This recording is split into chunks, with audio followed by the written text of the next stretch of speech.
Terus, oke, Rezkia. Sudah baca RPS-nya, Rezkia? Belum, Miss.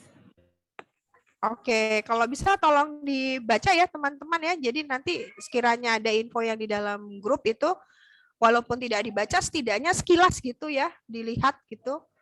Baik. Supaya nggak terlalu ngeblank banget gitu. Jangan terlalu apa ya, maksud saya, apalagi kita kondisinya lagi Zoom begini. Jadi sebaiknya kalian juga sebagai apa ya, kalau kita bilang tuh regulated active learning. Jadi secara mandiri itu ini ya, mengembangkan diri juga. Jangan modelnya jangan mengharapkan seperti sebelum kita masa pandemi gitu ya. Nunggu informasi penjelasan dari dosen, enggak.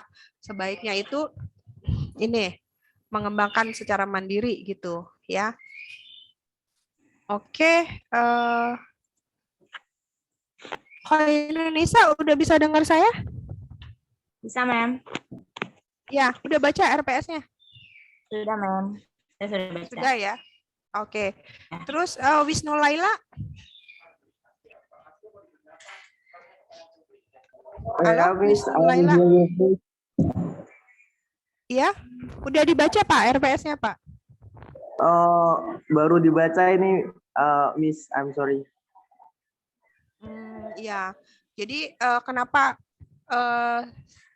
saya mohon, ini kan semua udah pada ini ya, udah pada bekerja semua gitu. Jadi sudah dewasa gitu ya, bahkan beberapa mungkin sudah punya keturunan ya. Artinya tolong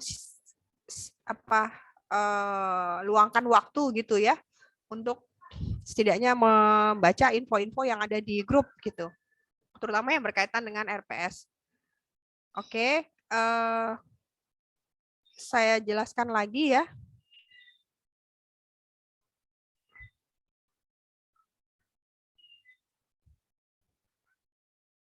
Oke, sebelum kita melihat satu persatu ya, kita akan apa gitu ya, lakukan apa. Sudah pada nonton film itunya belum? Di Interpreternya udah nonton belum? Belum nemu. Kalau ada yang nemu linknya, cuman belum apa ya? belum ditonton. Belum apa nih? Ketemu link filmnya yang bisa ditonton. Oh, bukannya bisa diklik aja dari Wikipedia-nya itu? Itu hanya keterangan sinopsis, itu aktornya siapa, bukan filmnya itu Wikipedia. Ya, itu sebenarnya film udah lama banget ya, dari tahun 2005. Nah, tapi setidaknya dari situ kita bisa tahu bahwa oh ternyata interpreter tuh pekerjaannya seperti itu ya. Kemudian kewajibannya apa yang harus diketahui gitu ya. Terus juga etikanya itu seperti apa. Lebih kepada gambaran ya.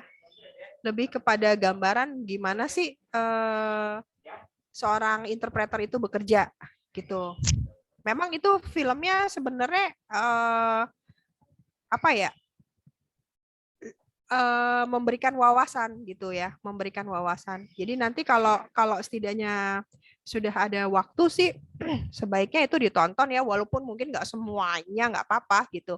At least kalian tahu bahwa interpreter tuh kayak gitu ya pekerjaannya. Oke, kemudian ini saya mau kembali lagi ke share screen-nya.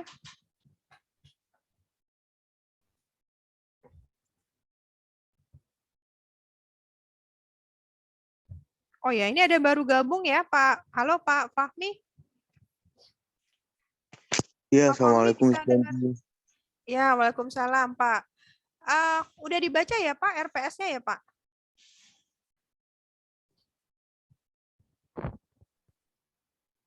Iya, halo Pak. saya sudah baca. Oke, ya. Terus filmnya gimana Pak? Film interpreternya sudah Maaf kalau ditonton? sinyal saya agak terputus-putus Bu. Oh ya, Eh, saya kasih info di itu ya, di apa? Di Wikipedia tentang film The Interpreter gitu. Sudah sempat melihatnya gitu atau menontonnya, Pak? Belum berhenti, mohon maaf. Nanti insya Oh Allah iya. setelah Ya, nggak apa-apa sih, walaupun nggak ditonton, at least kita tahu gitu ya pekerjaan seorang interpreter itu seperti apa. Jadi tadi ada 3 kata kunci. Yang pertama, setidaknya interpreter itu adalah bisa dilakukan secara simultan. Simultan itu, ini suara saya terdengar ya, kok saya jadi nge-freeze ini gambarnya? Iya, suara terdengar, Bu, tapi gambar Ibu emang Gambar nge-freeze ya? Iya, oke. Jadi ada 3. Ada 3. Yang pertama itu adalah simultan. Itu langsung on the spot.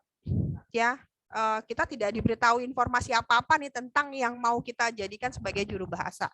Terus yang kedua adalah konsekutif tadi. Nah, konsekutif itu adalah yang berantai. Jadi ketika kita ada di konferensi besar, kemudian kita ada beberapa interpreter, nah itu kita saling bekerja sama untuk melakukan kegiatan penjuru bahasaan. Nah, yang berikutnya lagi adalah yang tidak simultan itu, gitu ya. Jadi kita diberitahu dulu nih, nanti pokok bahasannya apa yang akan kita jadikan juru bahasa. Jadi nama kata lain daripada interpreting itu adalah penerjemahan lisan.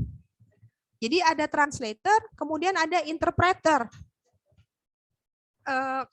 Kira-kira apa bedanya nih? Translator dengan interpreter. Translator biasanya untuk tulisan ya, Bu? Ya, translator itu untuk tulisan. Kalau yang interpreter berarti Untuk lisan ya. lisan, ya. Kalau yang interpreter adalah lisan. Tentu saja lebih mudah yang translator. Karena kita masih punya banyak waktu untuk bolak-balik gitu ya, bolak-balik naskah yang mau kita terjemahkan gitu ya. Kita bisa cari narasumbernya, bertanya ke narasumber, bisa lihat lagi ke kamus, lihat lagi ke glosarium dan lain-lainnya. Itu jauh lebih mudah yang translator. Selain itu juga kan sekarang ada mesin translation kan. Nah, mesin translation ini juga membantu, tapi kita masih perlu melakukan editing atau yang disebut dengan post editing.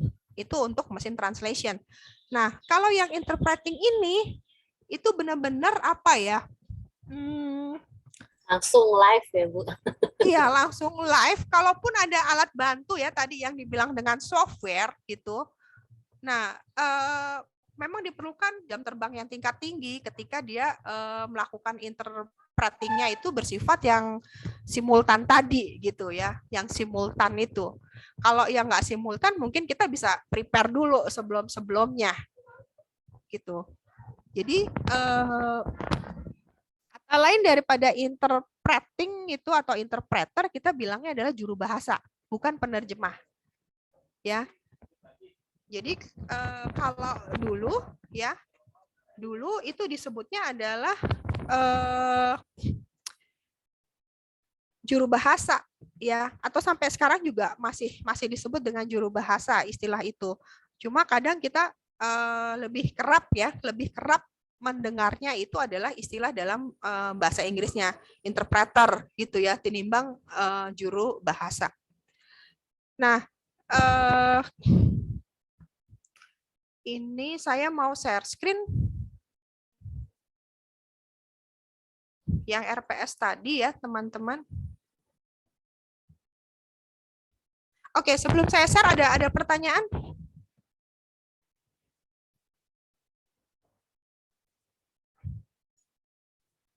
Halo, ada yang mau tanya? Ada yang mau ditanyakan? Mungkin saya yakin sudah pada berpengalaman ini di bidang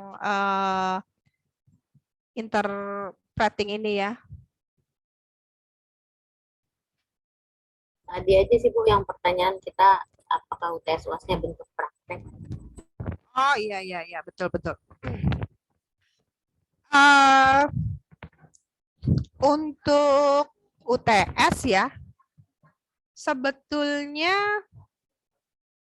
UTS dan UAS itu nanti lebih kepada, saya sudah share ya kalau nggak salah di grup ya. Kita nanti fokus ke poin 15 yang untuk UTS sama UAS-nya. Tapi saya perlu juga nilai tugas nih teman-teman semua ya. Nilai tugasnya itu kan biasanya kita ada nilai tugas sama nilai presentasi. Nah, nanti kalian akan melakukan role play bagaimana melakukan sebuah proses penjuru bahasaan begitu ya. Nanti akan ada videonya kurang lebih yang bisa menjelaskan bagaimana melakukan role play itu untuk nilai tugas gitu ya. Nanti saya jawab terakhir sekalian ya, Grace dan teman-teman untuk UTS dan UAS-nya. Oke. Nah, ya. Kita berada di sini. Bisa kelihatan ya? Ini saya highlight, teman-teman. Halo? Kelihatan, Miss. Kelihatan ya? Nah,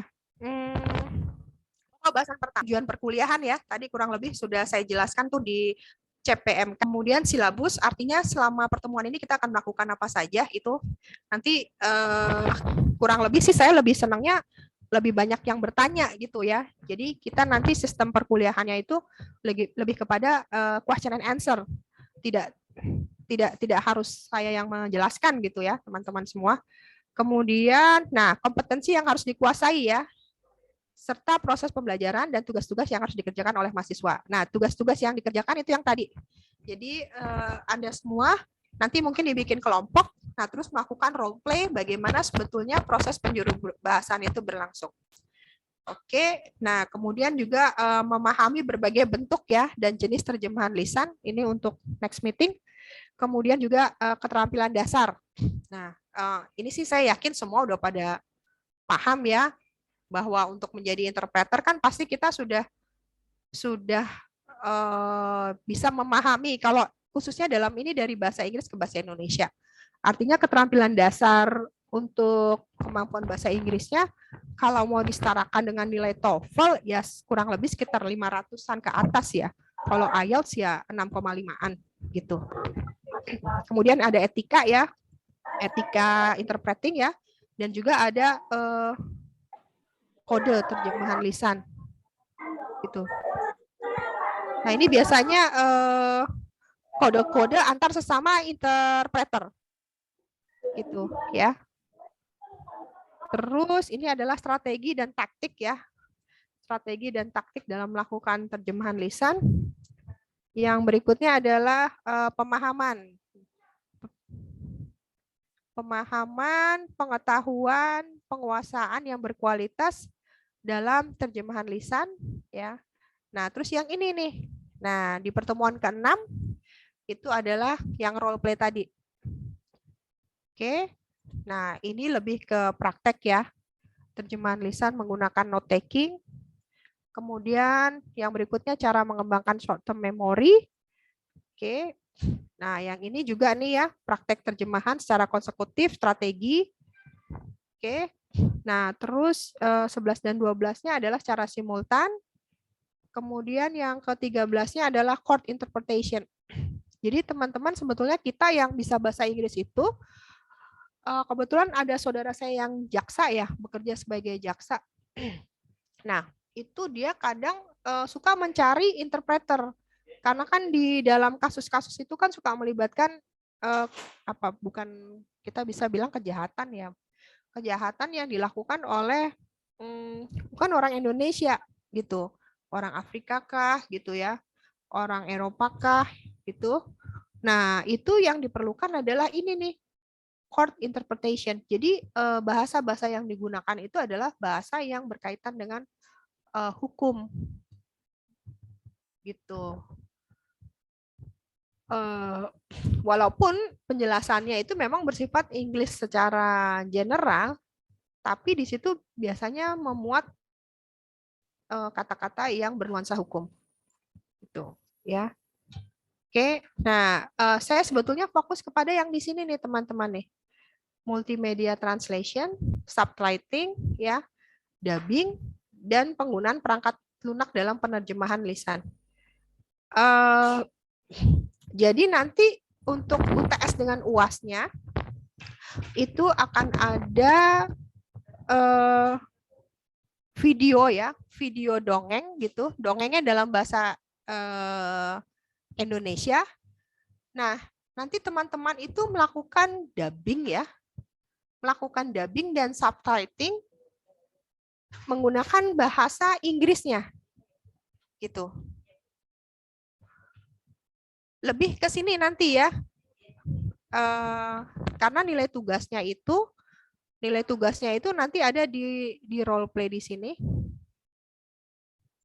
Ini ya. Di ke-6 dan yang di ini nih, pertemuan 9 dan 10 gitu. Itu buat role play-nya. Saya ulangi lagi. Nanti yang buat UTS-nya adalah yang ini. Nih.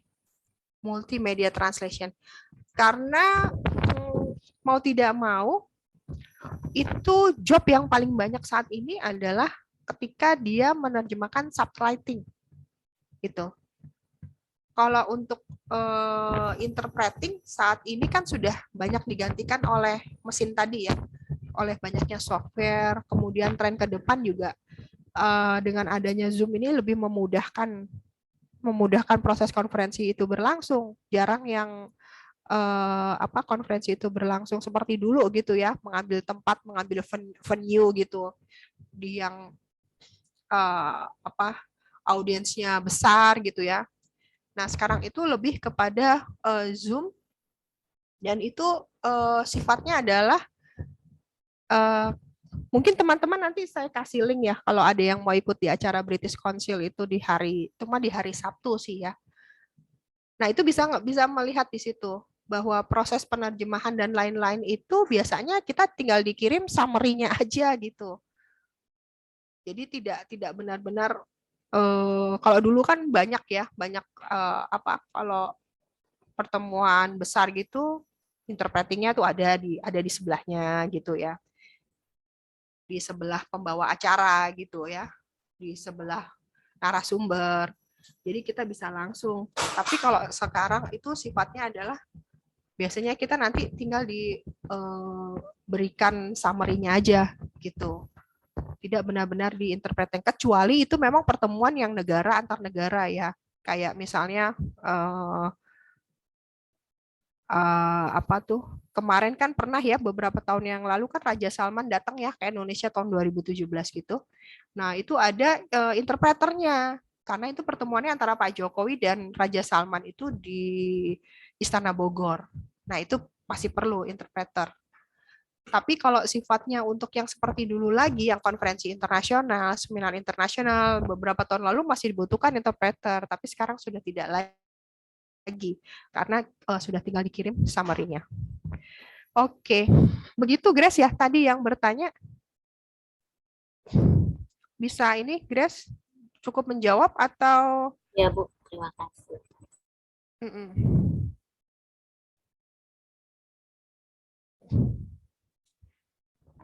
Ya, nanti akan saya kirim link videonya ya, teman-teman, untuk bahasan yang pertemuan. Kita kan sekarang ada di pertemuan kedua ya. Jadi pertemuan yang kemarin itu saya bagikan RPS-nya. Nah, pertemuan yang kedua ini saya akan bagikan ke kalian itu beberapa link video tentang kegiatan interpreter. Nah, nanti pertemuan berikutnya, di pertemuan ketiga, kita tinggal tanya jawab aja. Gitu. Ya, tanya jawab mengenai apa yang ingin kalian ketahui tentang interpreter dan apa yang kalian dapatkan dari nonton video tersebut. Jadi video tersebut itu dibuat oleh orang bapak-bapak nih, kebetulan dia sudah 25-an tahun ya, kurang lebih tuh bergelut di dalam dunia interpreter. Nah, nanti dia itu akan menjelaskan gitu bagaimana sih pekerjaan seorang interpreter gitu, dan posisinya itu kenapa dia harus keluar gitu ya, keluar dari ketika dilakukan photo session gitu ya, antara taruhlah ya, yang tadi saya contohkan antara Jokowi dengan Raja Salman, itu si interpreter harus keluar, tidak boleh ada wajahnya gitu ya di antara tadi kepala negara itu sedang berunding gitu ya, atau sedang, jadi ketika sebuah dokumen baik itu foto atau video itu rilis, nah itu biasanya memang posisi interpreter itu ya mau nggak mau ya harus di balik layar gitu. Bahkan memang ada yang benar-benar tidak ditampakkan gitu. Saking apa ya, dan itu disumpah ya teman-teman semua, itu pekerjaan interpreter itu disumpah dan dia tidak boleh membocorkan gitu ya apa yang baru saja dia jelaskan antar biasanya antar itu ya, antar kepala negara itu yang memang sifatnya adalah rahasia. Nah, nanti sebetulnya di film itu contoh gimana si interpreternya itu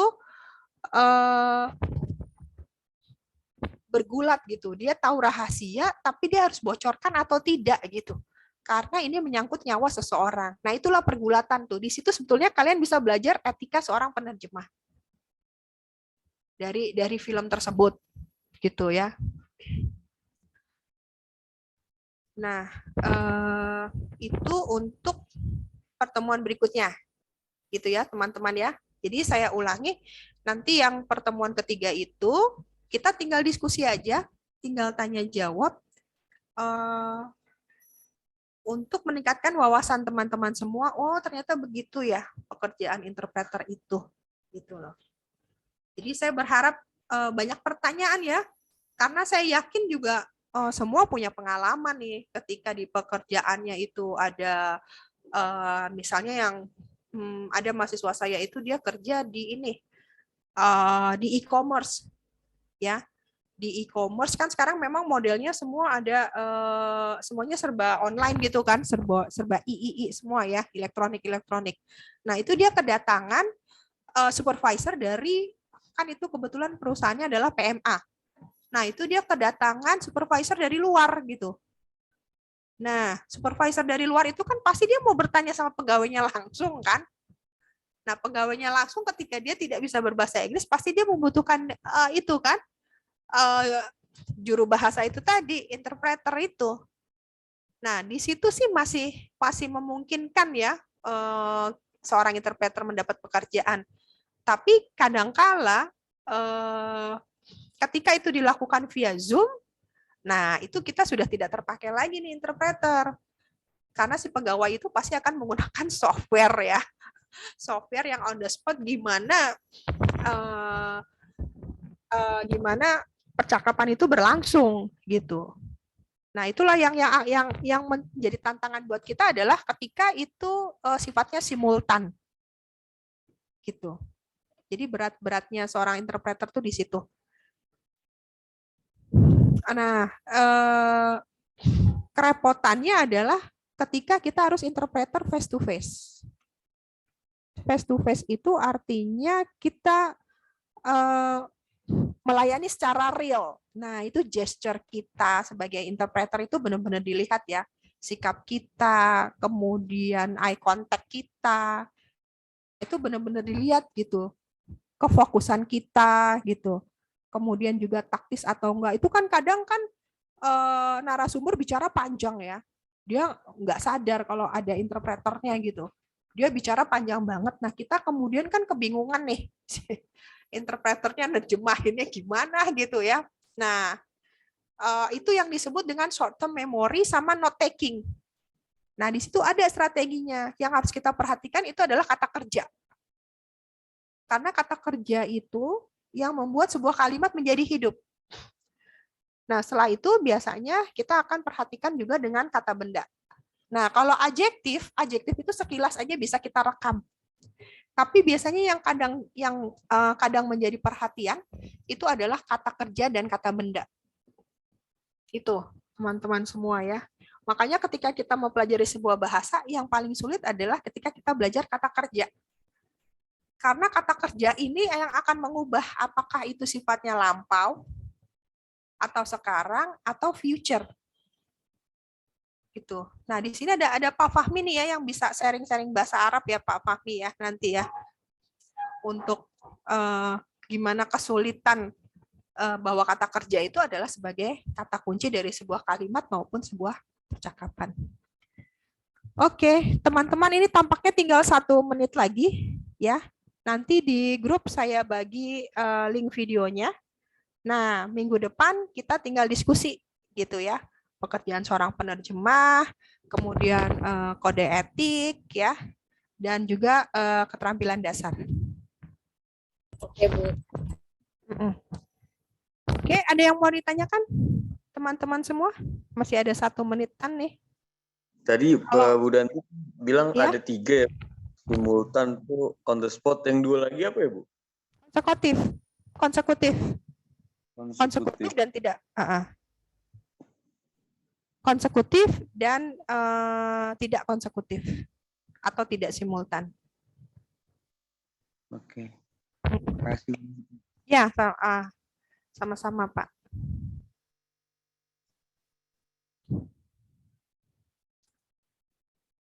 Oke ya, nanti silakan disaksikan videonya. Terus, nah dari situ boleh belajar ambil note taking, ya. Sambil belajar note taking, gimana untuk pura-puranya kita melakukan juru bahasa dari video tersebut yang ditayangkan. Nggak lama kok, videonya less than 10 minutes ya.